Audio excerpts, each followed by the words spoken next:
بسم اللہ الرحمن الرحیم۔ سب سے پہلے علم کی تعریف کا پتہ ہونا ضروری ہے۔ معلوم چیزوں کو بیان کر دینے کا نام علم ہے، اور علم وہ صفت ہے جس کے ساتھ ایک جاہل جو ہے وہ عالم بن جاتا ہے۔ سرکار صلی اللہ علیہ وسلم نے صحابہ کرام سے فرمایا کہ وہ علم جو تم پڑھ کے، سن کے یا حفظ کر کے حاصل کرتے ہو وہ علم نہیں۔ تو صحابہ نے عرض کیا کہ سرکار ہم تو یہی علم جانتے ہیں کہ اسی کو علم کہا جاتا ہے، تو اگر یہ علم نہیں ہے تو پھر علم کس چیز کو کہتے ہیں؟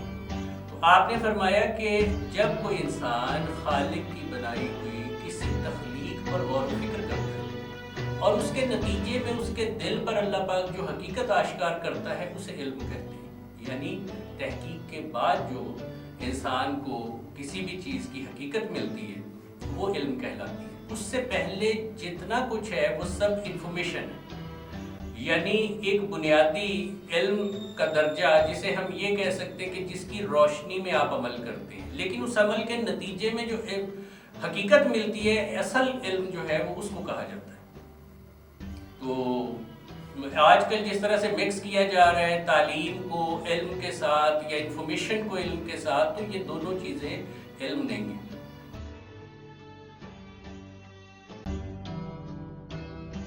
اصل میں علم کے حصول میں جو چیز کارآمد ہوتی ہے وہ انفارمیشن نہیں ہے، وہ تعلیم ہے۔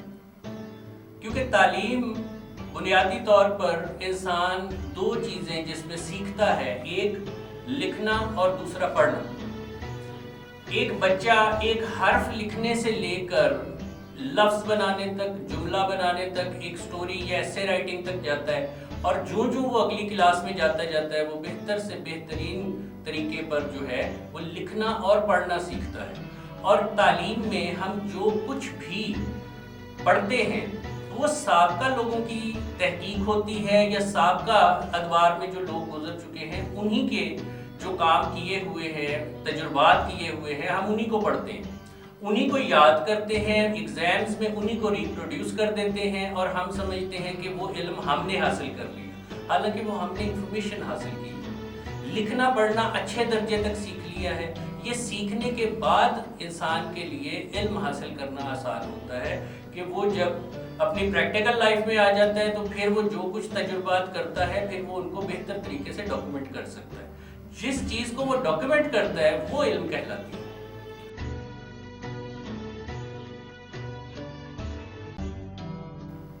اس میں سمجھنے کی چیز یہ ہے کہ علم جو ہے وہ نگاہ سے شروع ہوتا ہے اور کتاب پہ ختم ہوتا ہے، یعنی کتاب جو ہے وہ علم کی قبر ہے۔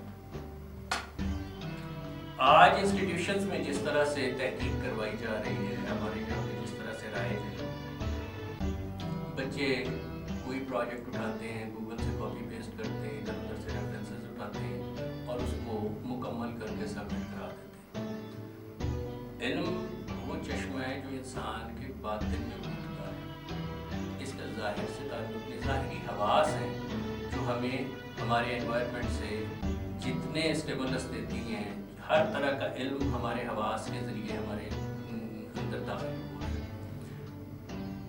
یہ بنیادی علم ہے جسے ہم انفارمیشن کہتے ہیں۔ ہمیں علم حاصل ہوتا ہے، ہم اس سرفیس کو اگر چھوئیں تو ہمیں پتہ چلے گا کہ یہ ٹھنڈی ہے یا گرم ہے، یہ علم ملا۔ لیکن وہ علم جو اللہ پاک نے اپنی صفت کے ساتھ خاص رکھا ہے وہ علیم ہے، اور اس نے فرمایا قرآن پاک میں کہ انسان کو جو علم عطا کیا گیا وہ بہت قلیل عطا کیا گیا۔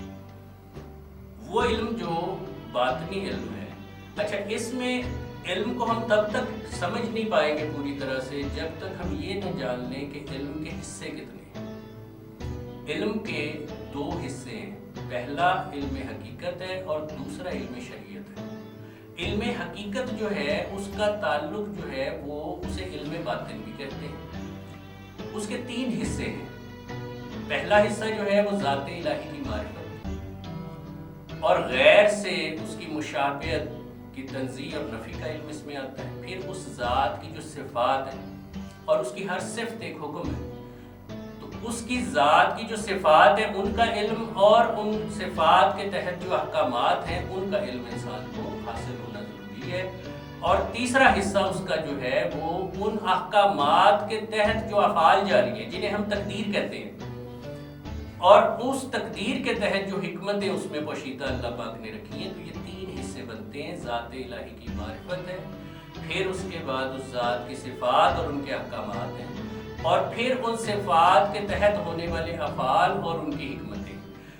یہ علم حقیقت پہلا حصہ ہے علم کا۔ دوسرا حصہ جو بیان کیا گیا، اس دوسرے حصے میں اس کے بھی تین حصے ہیں، یا کہہ لیں کہ تین اجزاء ہیں اس کے۔ پہلا قرآن پاک یعنی کتاب کا علم جو ہے، دوسرا سنت رسول صلی اللہ علیہ وسلم، اور تیسرا جو ہے وہ اجماع امت۔ اب ہمارے جو عصری علوم آ جاتے ہیں، جو ہم اپنے ایجوکیشن سسٹم میں جو علم حاصل کرتے ہیں، یہ علم شریعت کا ایک کمپوننٹ ہے، یہ کل نہیں ہے۔ جب ہم اس کو کل سمجھ لیتے ہیں تو پھر ہم گمراہی کی طرف چل پڑتے ہیں۔ ہمارے اوپر وہ فضل جسے ہم کہتے ہیں اللہ کا فضل، کہ اللہ پاک کسی انسان کو شعور عطا کرتا ہے، اس کا دروازہ تب تک نہیں کھلتا اور ہم علم کو نہیں جان پاتے۔